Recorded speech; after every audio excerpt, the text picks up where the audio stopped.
Alrighty. Let's see how many will show up here.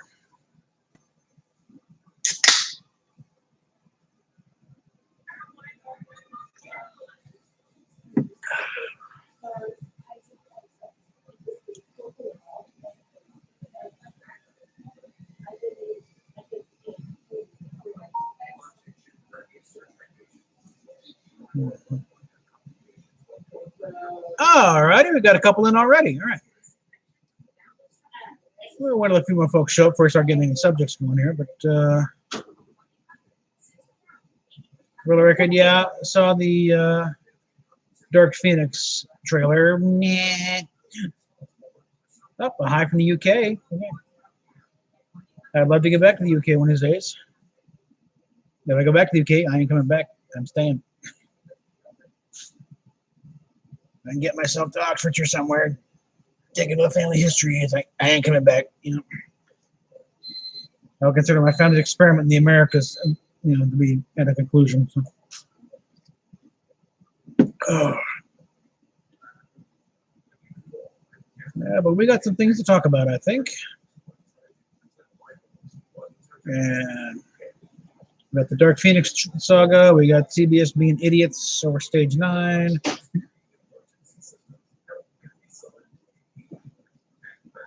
Anything you guys have come up with, too? So.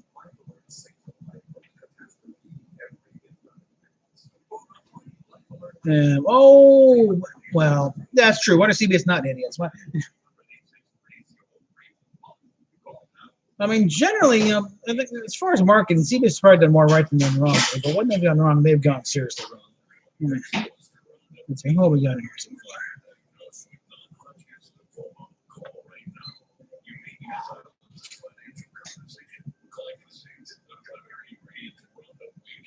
Okay.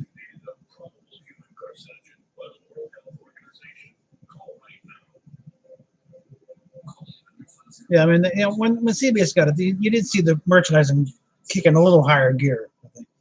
Although, actually, when Roddenberry died, that's when the merchandise really kicked off, because Roddenberry really did not have a clue how to merchandise Star Trek. Because there are a lot of avenues he did not pursue he should have, and a few things in the show he could have pursued as a merchandising employee that he should have, and other ones he kind of pursued because the whole I don't know, it's fairly well known, the whole IDIC pin with the circle, the triangle going in for the store. The way that got shoehorned in, that was rather crass the way originally written. It was obviously, hi, here's this, in the episode of Is There Truth No Beauty? It's like in the middle of the scene, he just shoehorned in the pin where he was, Kirk was awarding some guy a medal. I was just on the pin. Like, Gene, what is this? Like, well, I'm trying to get some money. Yeah, let's make it not so obviously a commercial at least, and that's when they had because it wasn't connected with I don't know. Nimoy and Shatner both threw a conniption fit over that one because they didn't appreciate the show being diverted for a commercial for Lincoln Enterprises for a time. It's like, and good afternoon, Rover. Yeah, yeah, it was. Yeah.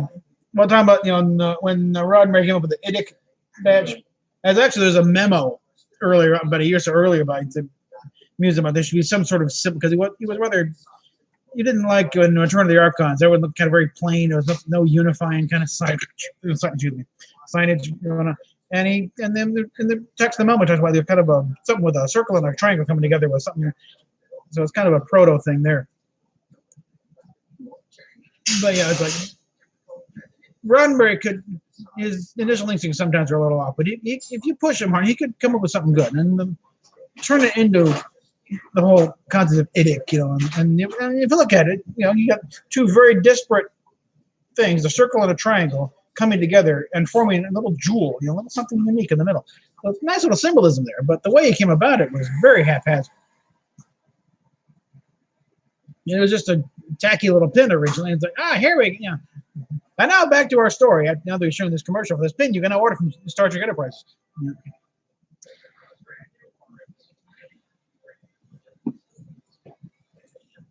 But the original idea for the phaser rifle, which was okay, that one. How do you think about return of TOS Klingons, Koa and Kang? Well, clearly the Klingons had changed, and so they did bring back the old ones. Well, I imagine there's probably a meeting or two going on. Well, how do we put the turtles on their heads, or do we, Either way, the question was going to have to be answered sooner or later. And I guess in a way, putting the ridges on them, it delayed the questions for a while, I guess. So we give them time to think. So overall, I think it was handled okay. And then you got the anniversary that one where they're crossing the Trouble with Tribbles, and it's like, okay, there's no dodging it this time. So they need to at least acknowledge there was a change. Okay. Well, the best way they could think of, probably, if they had a chance to really sit down, they could have come up with a whole-on explanation on it. But they had other things to worry about, like doing a show. They were not doing. Remember, at the time, they're hip deep in producing a TV show. They're not doing like when I'm with Concord sitting back and trying to plot all this out and say, well, here's how this fits into that, and then we can say, well, let's think about this. No, they don't have time for that. Okay. With all the stuff they did for that, it's a minor miracle that they got the show produced. So, okay, anniversary, yes. All right, yeah, Flip can contrast that with Voyager, and then they flashback. I still debated whether I even bothered to watch that movie beyond like the initial bridge scene, because they forgot about Valtane being alive at the end, so you can't kill him off halfway through, and also the time frame was completely blown. Because if they had bothered to watch it into the scene with the conference of Starfleet, they'd kind of make like, no, it's like 6 months ago Praxis blew up. And they're doing like it was 2 days, like a day or two. It's like, no. Yeah. So, but that one, all right.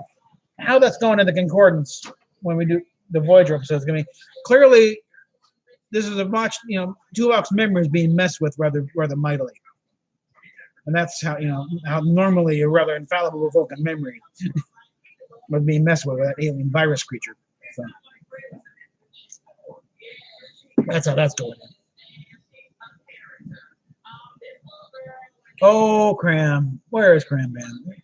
Anybody from the old AOL boards? Those were some high times, I'll tell you. I don't know if anybody, there was me and another guy on that.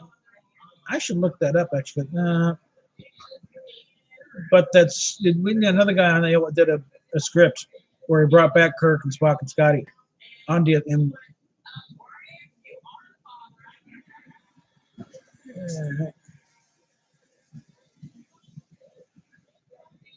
and we named one of the characters Cram Bam. So I think I pictured Ben Stiller playing it because we wanted to get a bunch of celebrity fans for this thing to get them in there. And I was going to have Will Smith play the big bad mercenary type that brought him in, and then have photo is P. Cram Bam. Okay. Oh yeah, I'm going to do something with that. My little how it should have ended thing for generations. Because basically, is the whole thing of why did they go back to that moment? Well, how about we do that with have them go back try and take on Soren, but it falls apart. So they go back in the Nexus, try again. And I was like, okay, wait a minute, who says they got to go back together? Just have. Okay, something happened in the chat.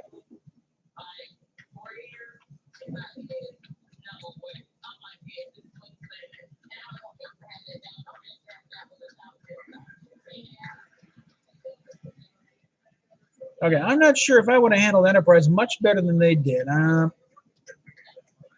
Because in retrospect, even the design of the Enterprise, I was complaining as much as anybody, I think. But as it worked out, the way they did, because it did kind of come unfinished. And even Doug Drexler at the time didn't realize it, but leaving off the secondary hull, left it open to put in an secondary hull later as a bridging device to to the constitution of the designs later on. Hi guys. There is wife. And there is cat. Dog somewhere over there. Okay. Yeah, I've grown used to it. I think a lot of it though was you got to kind of reject, kind of switch off a lot of what we built up as what that period was like. No, not quite. Okay. And frankly, I'm not all in favor of let's just the Daedalus class. The fact that there was a ship called a Daedalus class is canon. What it looked like is hard and fast canon. We got a desk model in Cisco's office, but a lot of models get built and ship design things that never turn into the final product. There we go. I don't know why I keep doing that. Let's do that live. Okay. If they had gone another season, I think they would have definitely had the Romulan War. They were building, or at least gotten right up to it, because they were getting stuff with the Romulans. So. I think they would have had to do something about why in the 23rd century they weren't really aware of the cloaking device aspect. Now, you can make an argument. It'd be a weak one, but you can make the argument that they classify the whole thing about what the Romans could actually do. And just,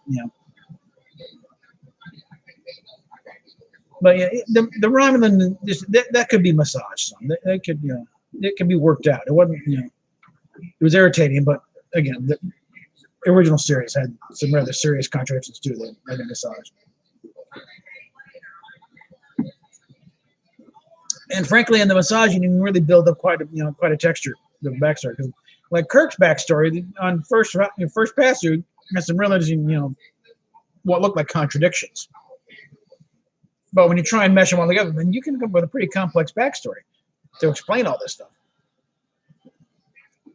Yeah, the war, but that was, I actually went up when Brandon Braga still had his AOL address available. I kind of took him to task on that one. And that was a slip of the tongue pretty much. They oops, okay, sorry. And actually having, I'm thinking back, I've seen interviews with Braga since then, and I can understand a little better where he was coming from, because he was a Twilight Zone and Outer Limits fan. He was not ignorant of Star Trek. He was, he was definitely, a science fiction fan of the thing, but he was hitting a little higher than what Star Trek was. Because, like I said, Star Trek has often been described as McDonald's of sci-fi, whereas get this thing. I am trying to. And by that analogy, if Star Trek is like McDonald's of Star Trek, Outer Limits and Twilight Zone are at least like Sizzler, or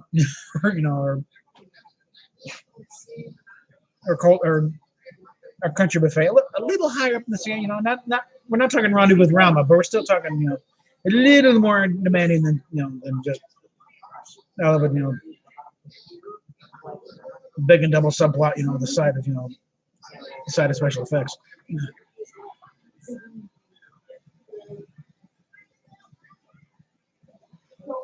Yeah, Kurtzman and Orsi they're idiots, okay? And Orsi is supposed to be the hardcore fan, but even the Mission Log podcast did an interview with him. And John Champion, took the cast for one in the Urban Society, where you have George Costanza yelling "Khan" the top of the lungs in the episode of Seinfeld. That gag is now gone. You can't go back and try and do that seriously in the Star Trek movie. It's now a joke in pop culture. So the fact they tried that shows they really didn't know what they were doing. And they also just totally misread the whole thing of why Khan worked and why they're because with Wrath of Khan, you had those years of build, and you had the previous show to build on. This is why it had some resonance. Whereas in the new version, Kirk and Spock barely know each other. They don't even like each other. So why is this guy going nuts over this? And one, I've had enough of the Vulcan going nuts with it, okay? He's supposed to be, I have no emotion, I have my emotion control, and he shows no control whatsoever. When he's not a raving maniac, he's a pissy little witch. You know, no. Other case of, Zach Quino didn't have very good material to work with in the first place. But. Okay, let's go back and see what we got here. All right. Well, it's it is like Braga. I think. Remember, they had the tech guys to get all the terminal. He didn't have to remember what it was. I mean, half the time they'd script the thing out and we'll tech the tech, and literally it was a tech that's in capital tech, and they'd kick it down to Rick Stromack and figure this out. Okay, which probably was better in the sense that it was more consistent than the old days when you'd actually have the writer come up with this stuff. But the thing is, the writers come up with stuff that didn't match what some other writer did 3 episodes ago, and you're the one who matched what a writer would do in 3 episodes from then. So that kind of goes to the whole thing with the engines. Where does the engines and how they operate on the Enterprise? It depends on which script you're looking at and who wrote it and what was the situation. Because I have found in digging through all this stuff, trying to piece together which reference goes to what and which deck is on, which thing is on which deck. When what was threatening the ship was external, like some big super genius thingy was on the planet, and they got to throw Scotty, do some techno babble about the ship's going to blow up in 30 seconds, and I can't do anything about it, and it's up to Kirk to talk to some computer into self-destructing. Then the tech is all over the damn place. And usually they talk something about the nacelles, the most obvious thing. The big glowy things on the outside, they're going wonky. When the situation involves Scotty actually doing his job and fixing it, that's when things tend to almost invariably go to one central matter-antimatter reactor somewhere down in the middle of the ship somewhere. And that's generally a little more consistent. That's when you start getting, especially stuff like That Which Survives and Alana Troyes. And I think John Meredith Lucas were heavily involved in both of those, so you can credit him a lot. But that's where you start getting stuff like, that thing in the middle of the engineering room. That's the dilithium chamber. Do you remember these from Alternative Factor? Yeah, dilithium crystal. And that's the kind of point of me to, okay, well, if that's the dilithium crystal, then the warp core is back that way somewhere. The engines are going that way. That throws out the whole thing about that big grill work thing having anything to do with the nacelles in my book. That's just a big old, plasma manifold distributor thing. The warp core, I figured, was directly below that. And when you're in the engine room looking at it, you're actually looking forward. Because you got the lithium right in front of you. That has to go back. The engine has to be downstream from that. But I would love to get, one of these days up to Ticonderoga. Drex was doing that and present this to him and see if I can blow his mind. Oh, and Mecha Random's live now. Darn. So tell you what, guys. I'm going to go jump over there for a while. And if you want, PayPal, Patreon links down below. We're going to put this on hold for a while. I'm going to go back to Mecca for a while, okay? So we'll pick this up later. Okay? All right. Going up.